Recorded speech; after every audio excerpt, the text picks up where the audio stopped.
मेरी खुद आशाएं थी कि मैं हो सकता है कुछ अंदरूनी क्या क्या बातें हैं, लेकिन एटलीस्ट यार मेरे को खबर तो करो यार, मेरे को एक कॉल तो करो यार, अहरा गहरा तो नहीं है यार।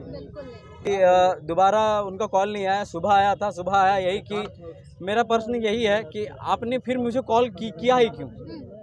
जब इतना सब कुछ खत्म हो गया, प्रोग्राम खत्म हुआ 11 बजे, आप उस वक्त कॉल करके बोल देते कि ये चीज़ हुआ है। आप सूत उठ के अगले दिन कॉल करके हमको बोल रहे हैं, और जब मैं बात कर रहा हूँ, मैंने जब बोला कि ये सारी चीज़ें हुई हैं, आपने चीज़ों को ढकने की कोशिश की और लास्ट में आप बोलते हैं कि छोटी छोटी चीज़ को इग्नोर करके आगे बढ़ने का आदर्श। ये सब छोटी छोटी चीज़ तो मेरे लिए तो नहीं है।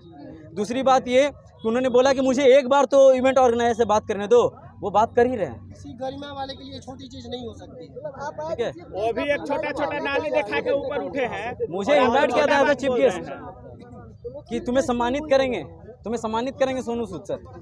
जी, मैं बस यही कहना चाहता हूँ। आपने पूछा कि तकलीफ किस बात की है।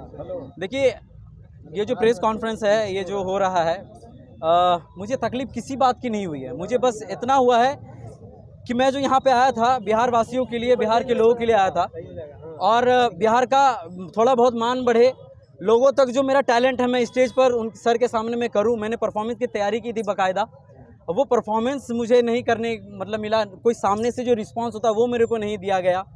खाना क्या है, पीना क्या है, उसके लिए नहीं पूछा गया। कहाँ हो तुम, मरे बचे आदर्श क्या है, कुछ भी नहीं।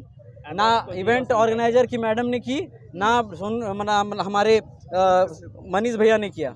हमें किसी से कोई तकलीफ नहीं। हमें तकलीफ इस बात की है कि हमें लास्ट में क्यों कॉल किया जा रहा है, इज्जत के हकदार थे वो नहीं मिला। हमें लास्ट में क्यों कॉल किया जा रहा है, क्या मामला है, क्या बात? नहीं, आपको उस लायक तो नहीं समझा गया कि आप स्टेज शेयर करने के लायक आपको समझा नहीं गया।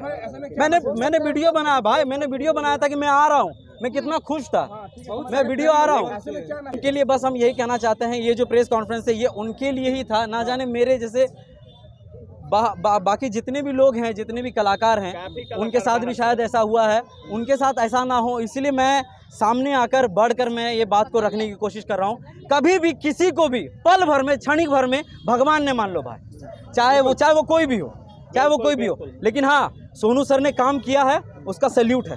आई am a big fan of him, I respect him, obey him, and आने वाले कल मैं मेहनत कर रहा हूँ। मेरी जो मेहनत है, ज़रूर एक ना एक दिन हम जरूर उनके साथ काम करेंगे।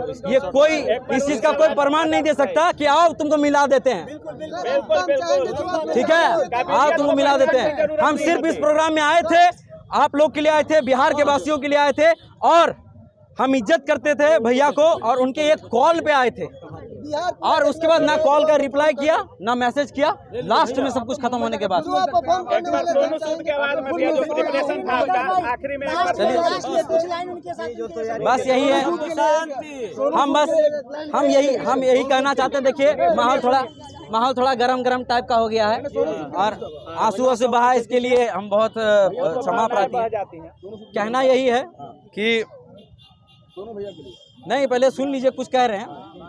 शिकवा नहीं किसी से गिला नहीं, शिकवा नहीं किसी से गिला नहीं, नसीब में नहीं था जो हमको मिला नहीं। और आगे उनके कहने पे हम ये कहना चाहेंगे कि छोटी मोटी बात इग्नोर करते हुए चलो, तो हमसे तो इग्नोर नहीं होगा भाई, क्योंकि छोटी बात नहीं है। आगे हम बता रहे हैं, आगे का बात यही है कि आगे जो कह रहे हैं कि छोटी मोटी बात इग्नोर करते हुए चलो, तो हमसे ये सब नहीं होगा। बिहार का लड़का है, डंका का चोट में सीना ठोक के बात करते हैं। तो कहने का बात यह है कि जो ये कह रहे हैं कि इग्नोर करते हुए चलो, ऐसा तो आते जाते रहता है। तो हमको यही कहना चाहेंगे, जो मिल सका ना हमको तसल्ली तो मिल गई है, जो मिल सका ना हमको तसल्ली तो मिल गई, आई बहार शाख पे कली भी खिल गई। तो बस इंतज़ार था हमको जिसका, वो गुल खिला नहीं, नसीब में था जो हमको नहीं मिला। खैर, आने वाला कल मिला देगा।